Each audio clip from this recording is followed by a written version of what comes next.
Today, I would like to introduce one of the ADB's initiatives in the Pacific, which has been established for the benefit of 11 countries.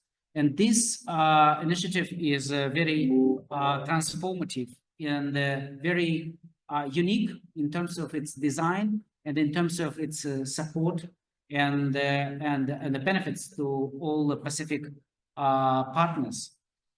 We as ADB providing the regional technical assistance for the so-called productive use of energy through the developing the floating solar and beyond to 11 countries. And today we would like to ask my colleagues to make a presentation on these opportunities and examples of the work completed so far, and some of the work in pipeline, which can be useful for power utilities to define a new pattern of the use of energy and capitalizing on energy as an economic driver for countries and for the region. This technical assistance is up and running, and we would be very happy to address your individual questions. And I would like to ask my colleagues to step in for the presenting this solution. Yep. How do we?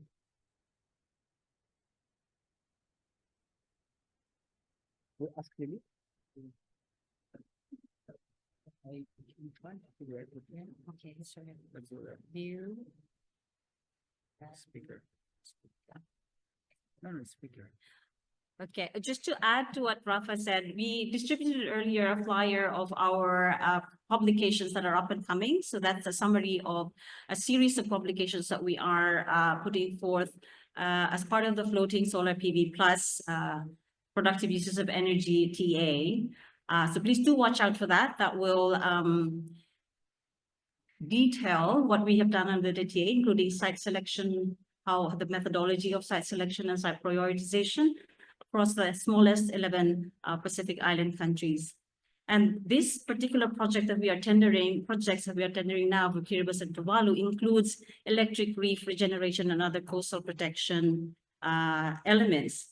In addition to that, what we are presenting now will be a nature-based solution on clay reefs presented by reefs. And my colleague, Ms. Lily Tapakudan, will introduce our speaker. So this is part of the package of solutions for the Kiribati and Tuvalu Floating Solar Plus projects. So over to you, Ms. Lily.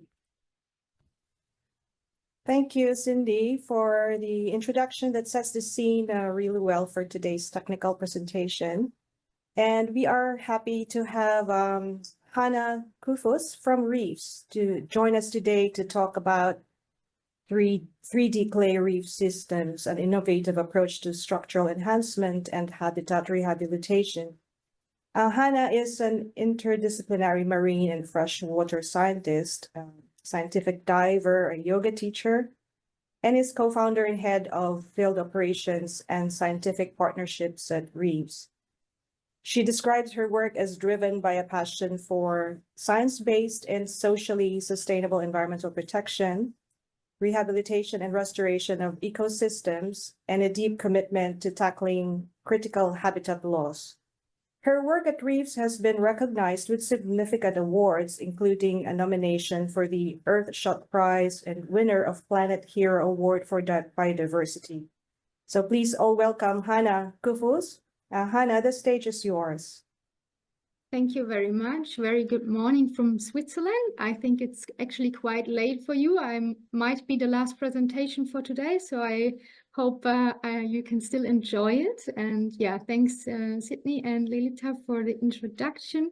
I will share my screen with you guys.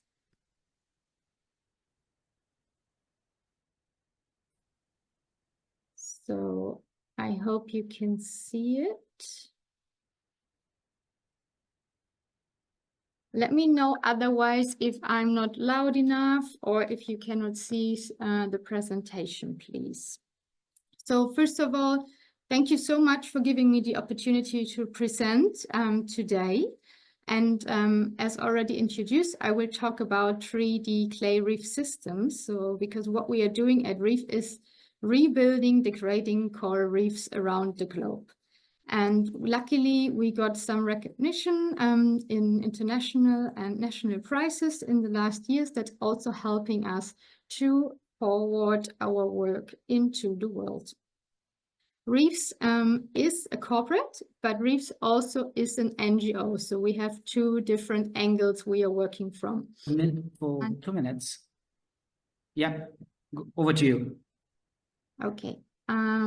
So I was told that I do have 20 minutes to speak to you. So I will give you a broad overview of what we are doing and who we are. And then if we still have time, I might dive into one of our biggest projects, which is currently in the Philippines. So I think I don't have to tell you that we are living in a world with a lot of crises.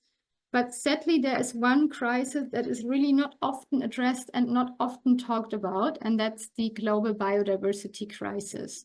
It's very crucial because up to date, we are losing 41,000 species by extinction each day, actually. And we do depend with our livelihoods on it a lot because also, what's not often addressed is that 55% of global GDP depends on a highly functional biodiversity.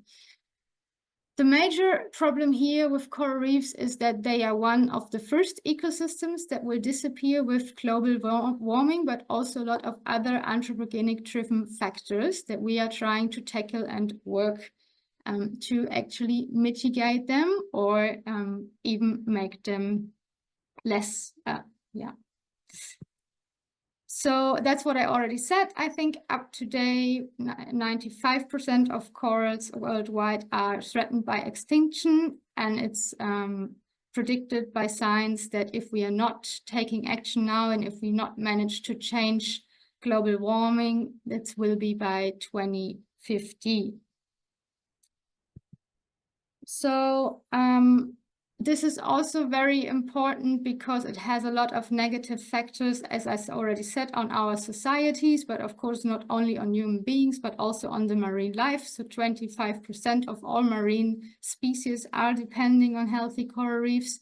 Coral reefs are the most effective and also intelligent wave breakers that we have because they regrow when they are damaged and they take 97% of the wave action away, actually, when we have flooding or storms hitting the coast.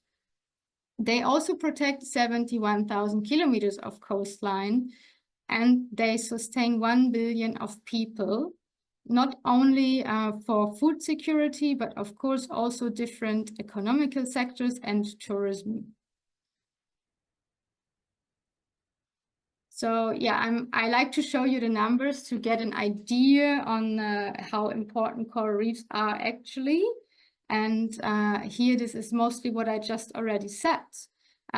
Just to give you another number is that with the impact that we want to generate, which is 1% of coastal, so regenerating 1% of coastal coral reefs by the next 10 years, is that we also have a social impact securing 10 million people livelihoods. And to put it in numbers concerning the marine life, it will be a home for 280 million corals and 1.4 billion larger reef animals. So these numbers, I think, are quite striking, actually. And we are mostly working with the SDGs Life Below Water, of course, but also with 8, 9, 12, and 13. Yeah, as I already said, environmental changes lead to social economic changes. This is something I think we are all well aware, and this also aligns very well with the floating solar initiative the ADB is carrying out at the moment. So I think I don't have to dive too much into it because I guess that's something that concerns you every day, but the social changes are mostly in business and livelihoods. So there we have opportunities that get lost, and also yeah, income, I mean, many factors. Then, sorry guys, I'm still a little bit tired this morning. Then, yeah, we have anthropological environmental changes. Our biggest issue, as I already said, is climate change, but also the biodiversity crisis, which is not mentioned very often. Of course, they are very much interlinked. Then on land, but also on the coastlines, we have deforestation. A very also severe problem is the increased harvesting of mangroves. So mangroves are also another factor protecting the coastlines. And if we have a major deforestation of mangroves, it affects not only the coastline, but also the coral reefs, of course. Then overfishing and destructive fishing method is one of the things that we try to tackle a lot, because our structures can help here massively, especially when we have destructive fishing areas. We can rebuild the structures, and also because the artificial reefs are a shelter, a breeding and feeding ground for fish, we can restore the fish stocks. Yeah, so I'm gonna jump that one. Oops, sorry. So yeah, to give you another idea on how important it is to regenerate coral reefs is that, for example, if you regenerate just 1 kilometer, and this is growing into a healthy reef, back into a healthy reef, it will give you 1 ton per year of seafood. It is a natural breakwater, which will eventually save a lot of money. And then it gives you an income from tourism around $60,000 per year. And it also produces new sand, 100 tons per year. I think that's another thing most people don't know, but the little parrotfish, and they are highly overfished, so it's very sad actually, they are the ones mostly producing the sands, as they eat dead corals away. And then it's very funny, next time when you stand on this white sand, please imagine you're standing on the poo of a parrotfish. So I think I already mentioned it as well. Our mission is to revive 1% of coastal coral reefs on the planet Earth within the next 10 years. And this is quite ambitious, but I will actually also show you the way how to get there in a minute.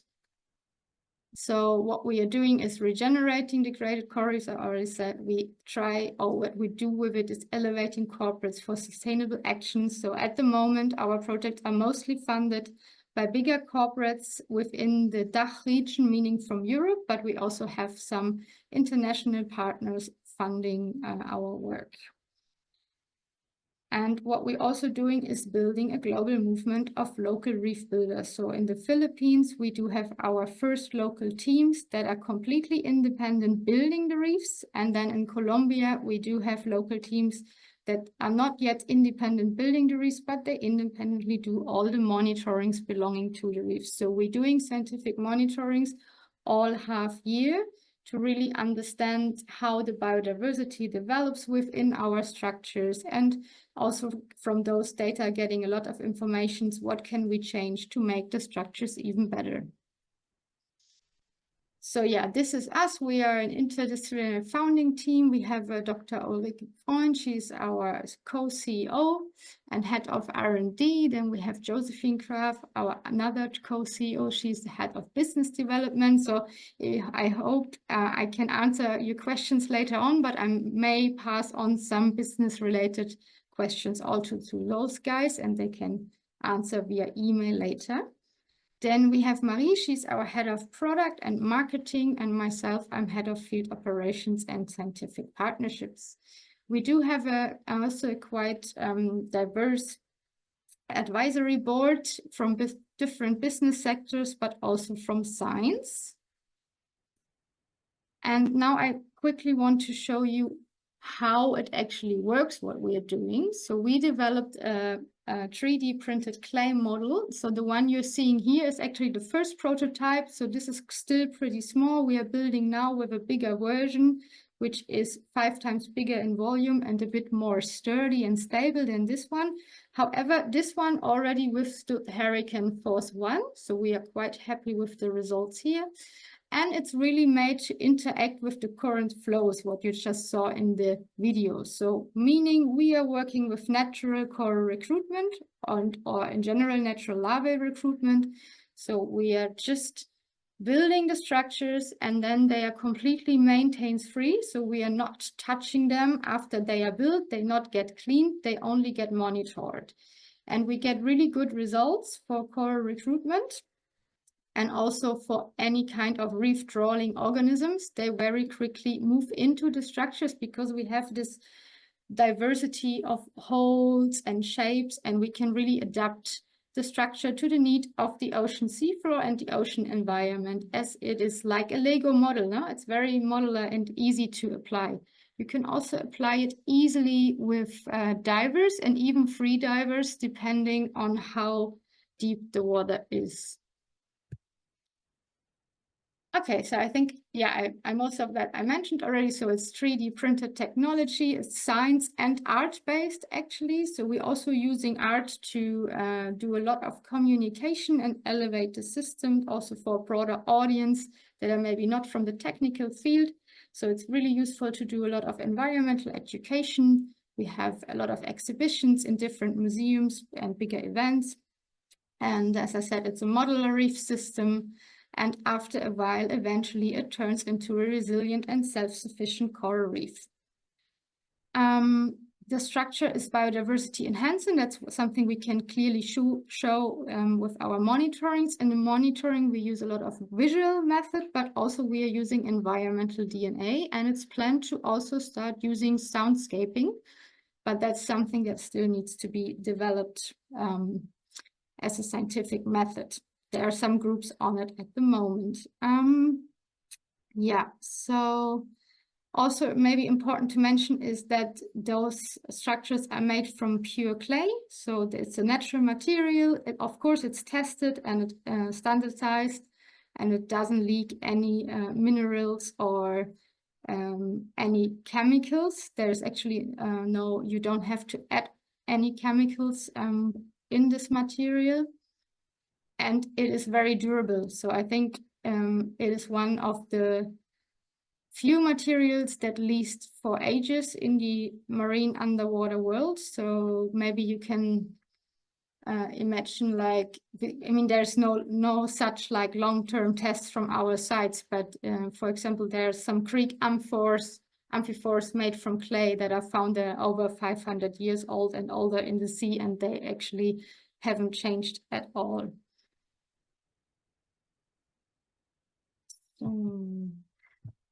Yeah,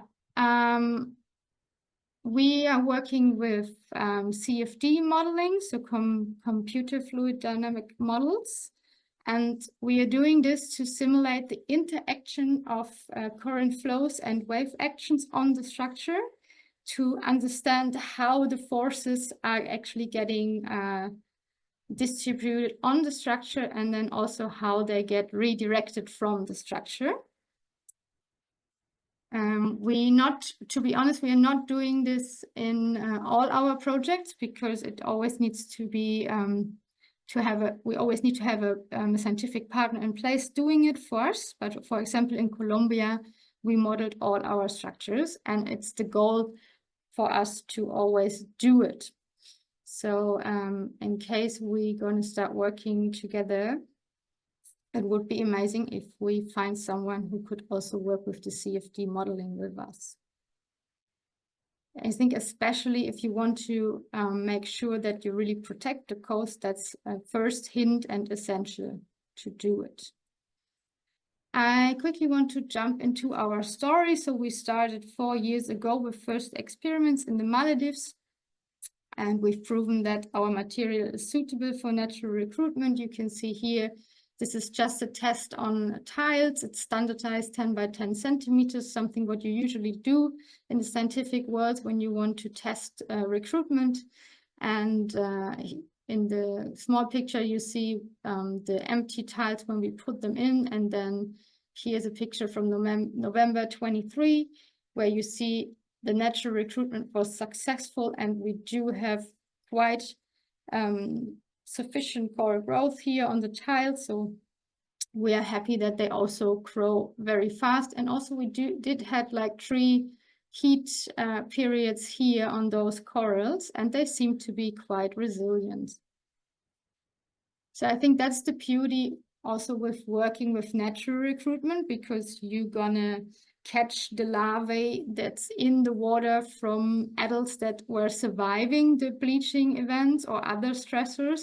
So meaning they are maybe already a bit more adapted, and you have the chance to work with the resilience that is already in nature. So this is the difference to actually doing a lot of coral planting by coral gardening, because there you're gonna produce clones, and then if there's a heat wave or disease that might affect this genotype, they all gonna be affected. If you work with the natural recruitment, you really get what's out there, and this will usually bring you a higher resilience within your reefs. So what we could see, which is really nice, is the recruitment on our structures. We had the first recruits, or we found the first recruits in Colombia and San Andres after 8 months. And in Pujada Bay, we found the first bigger ones after 3 months, meaning they were settling just like a week after the implementation of the structure, which was surprisingly to us, because we always thought that the clay models need to be in the water for a while to actually soak in the biome of the water and establish a first biofilm before we have corals growing. But the Philippines proved us different, and it showed us that they are actually settling also on the pure clay straight away, which is of course very promising for us. So let's see if this is working. This is a short video. This is actually Colombia. Here we are working in one of the most polluted and poorest ecosystems we have there, because we wanted to see if our reefs gonna work in those kind of very difficult conditions. And what you can see here is there's a lot of macroalgae growing. So we have a lot of water pollution, but also heat waves, and periodically we have blooms of macroalgae. However, it's also a very stormy area, so they usually get washed away with the seasonal storms. And you can see it in the video how different the reef looks over time.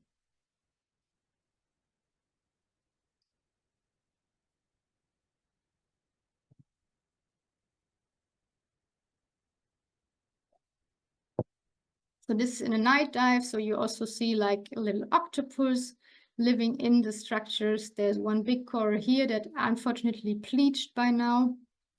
This is just after 3 months we put the structure in the water, and you see how quickly it's attracting all the fish and serving as a home also for juvenile puffers, as you can see here, for example.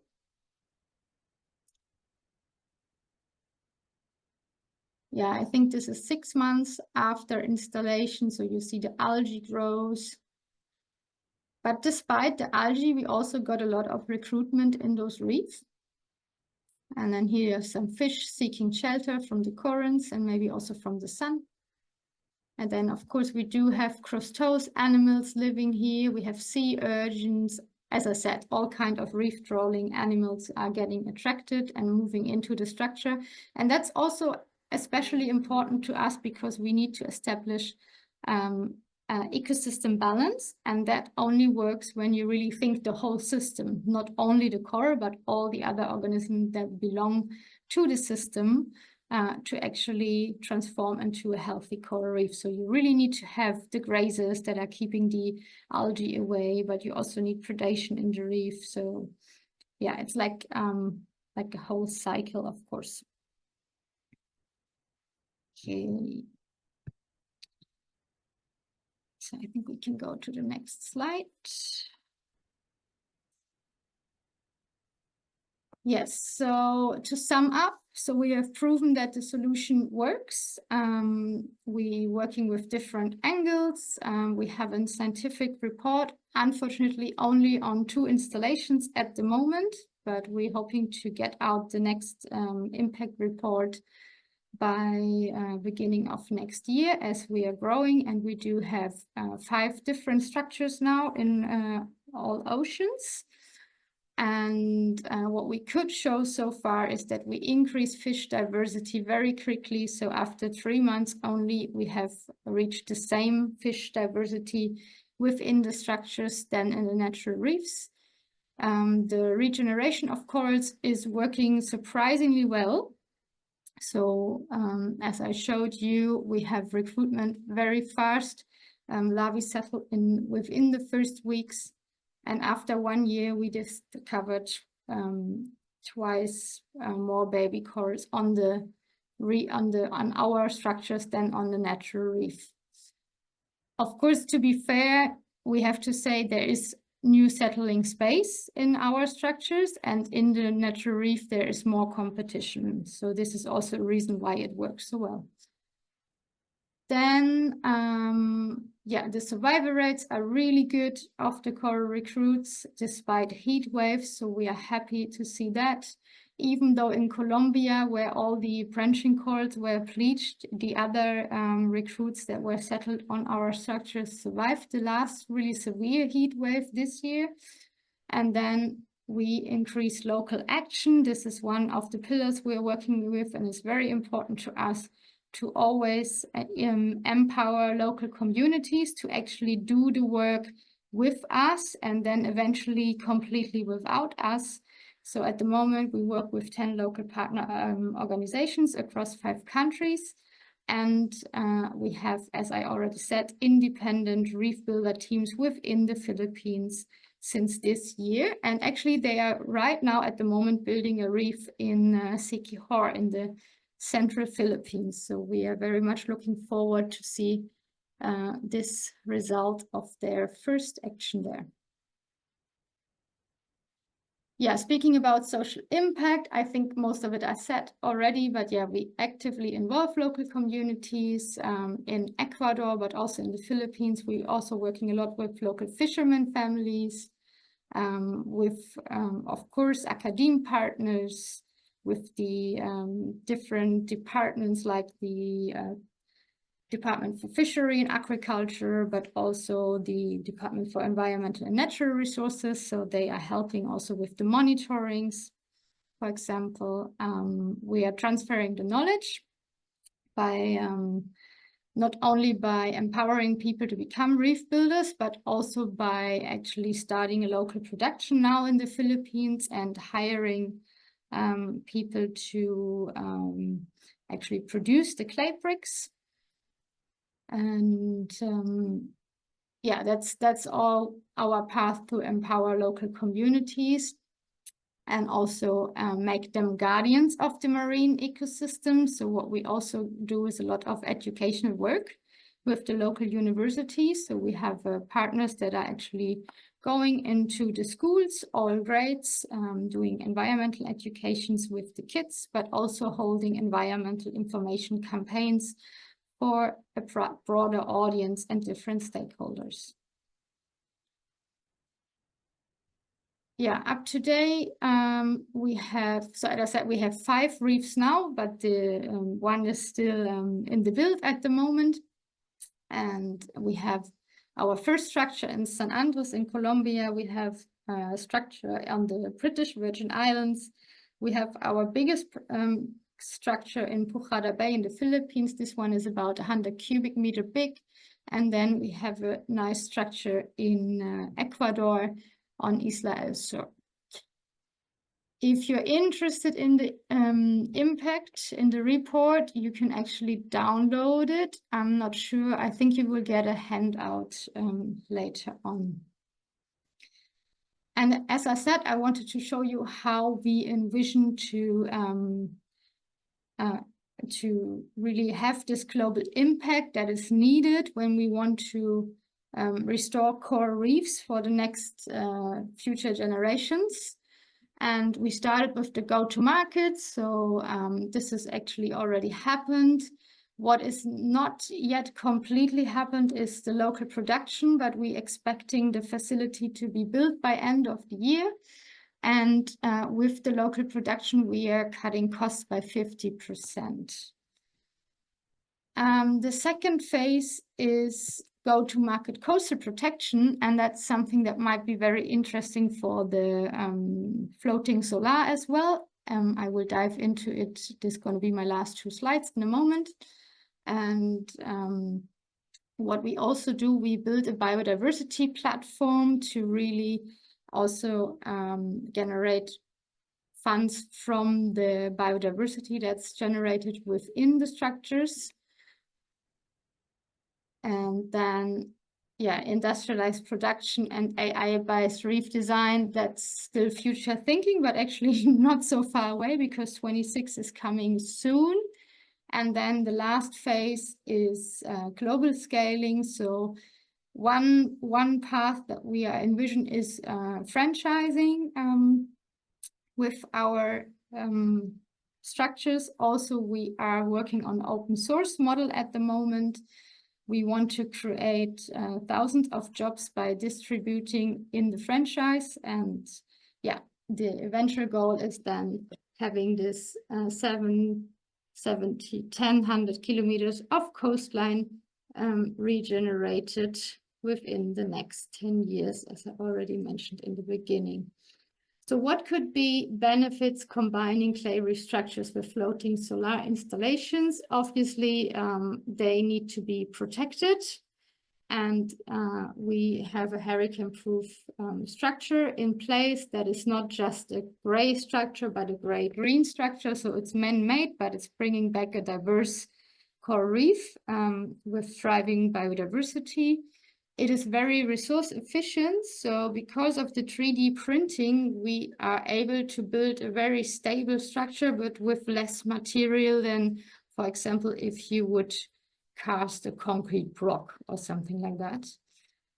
We've proven that we have high coral and other larvae recruitment and high survival rates, which is, of course, very important in a very fast changing environment for those organisms. The design is adaptable to the local needs and also to the topography of the seafloor. And we are adding local value by outsourcing the reef building to the local communities.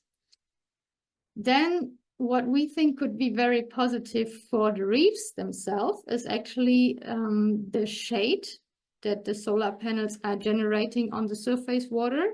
So meaning the surface water may not heat up as quickly, and this will benefit the corals as the surface temperatures stay maybe a little bit lower than in the surrounding waters. Yeah, reef generation as a part of ADB's floating solar project, as this is what we are aiming for. This is why I'm talking today to you guys. And yeah, it will improve biodiversity and fish stock. It's climate resilient, and we're working with coastal protection, as I said, empowering local communities by restoring those ecosystems together with them. So yeah, I think I will just, because I talked about all of that already. I mean, the only thing I haven't talked so much about is that's measurable. So as I said, what we're doing, we're monitoring it scientifically.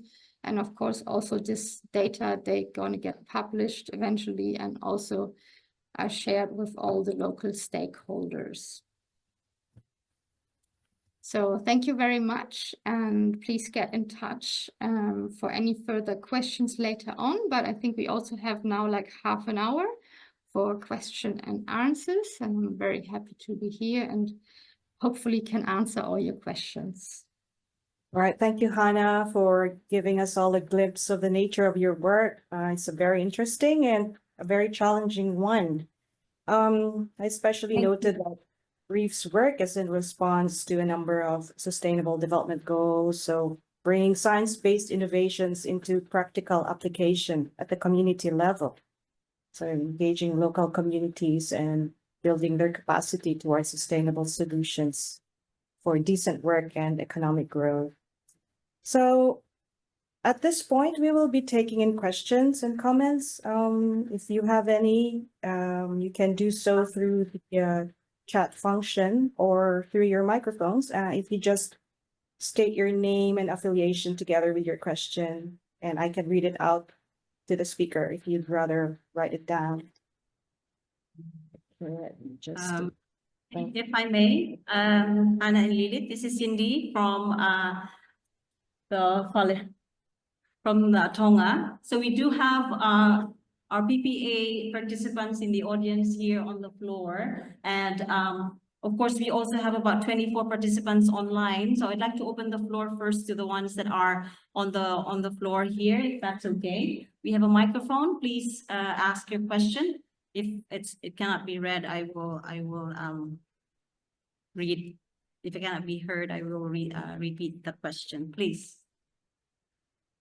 Thank you very much. This is Joe Reed from Mana Pacific, based in Hawaii.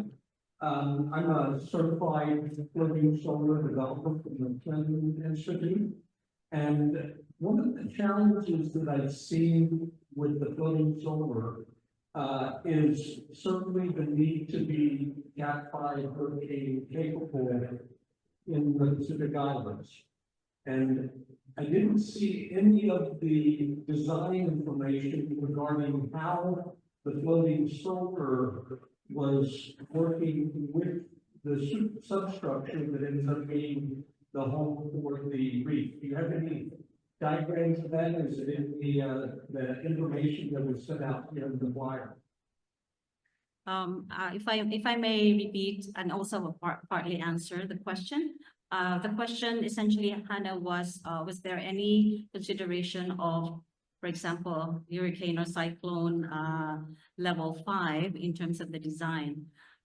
What I might want to add here is you're probably not there during the presentation in the first day at the CEO retreat.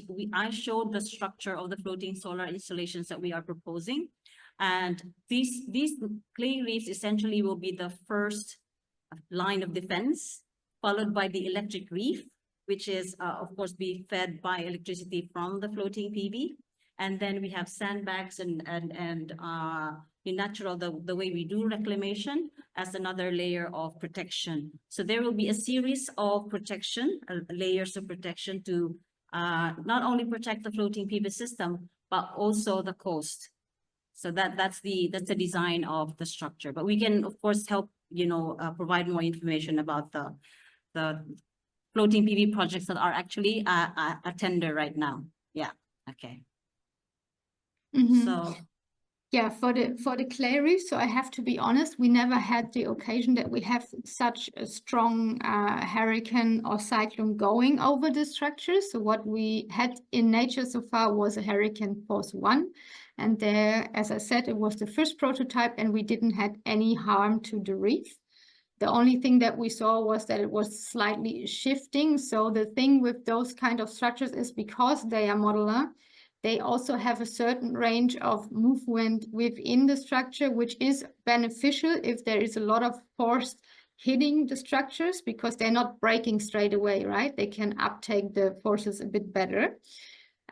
We do force testing on land and in the flumes with the structures. But yeah, to be 100% honest, I think if there is like a cyclone force 5 hitting a coast, even though if you have concrete wave breakers or if you have a healthy grown reef, so you have the limestone, there is always some damage. I think the important thing is that the all-over structure stays in place and can regrow then because it's already populated by organisms that are actually have the potential to grow back. And of course, also you can go in and start repairing again. But I think this is something from nature that we probably as human or human-built structures never will completely be secured. So yeah, what we try is dealing with it to address it and make sure that it's not doing. So what's not going to happen is that the structure will flow away or make more damage because there are big chunks flowing away, right? Because it's securely anchored with a system that's also used in the off-sea constructions actually. So it's the same anchoring system, but in very small. So we designed the anchoring system to fit our system. I hope that's answering the question. Anyone have a question on the floor? Sure. This is what Ramate from Cummins, based in Brisbane, in Australia. I just want to know about what is the size of the structure, I mean the dimensions. That is just only technical. Means at one place, what is the minimum and maximum size you make? Thank you.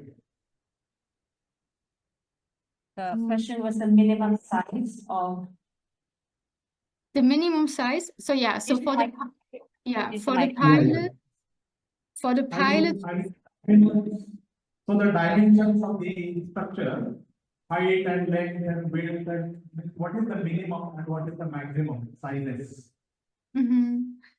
Yeah, so what we are usually piloting to check first the ecosystem functions, if the system is thriving in the different ecosystems, is 25 to 30 cubic meters.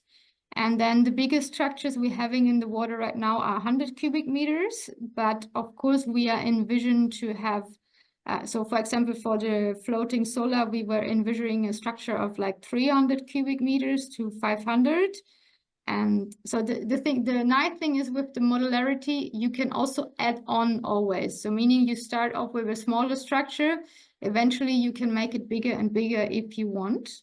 But to have like a really good, I would say, impact on biodiversity, we would never go lower than this, I would say in future 100 cubic meters. But of course, it also depends on the ecosystem itself, how much repair it needs. So for example, we are now building reef structures in an MPA that has some storm damage. So meaning there's like, if you see the MPA, you have still some nice healthy patches, but then you have areas where everything is completely flattened, like a bulldozer went through. That was a cyclone force 5 actually. So everything is flat. And in this flat areas, we are rebuilding the structures. Thank you. Thank you. Any more questions from the floor?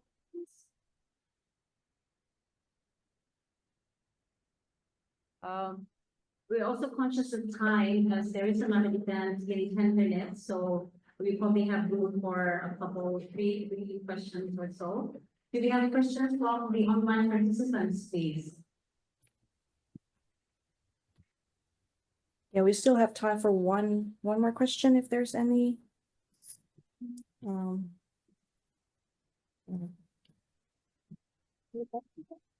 Questions from the floor? One last question. Okay. And it So, looks like. no Okay, more questions. from the more floor questions from the here. floor. Right, thank you, everyone. Well, let me just, some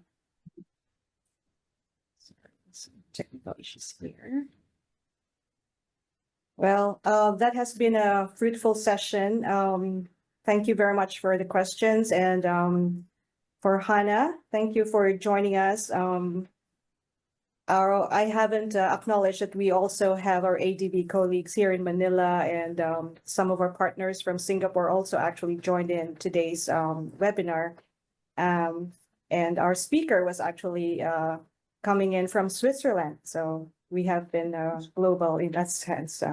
So if you have any further questions in the future, you know how to contact Hannah, or you can also course it through any member of the emerging areas team of the ADB. Cindy is over there with Raphael in Tonga.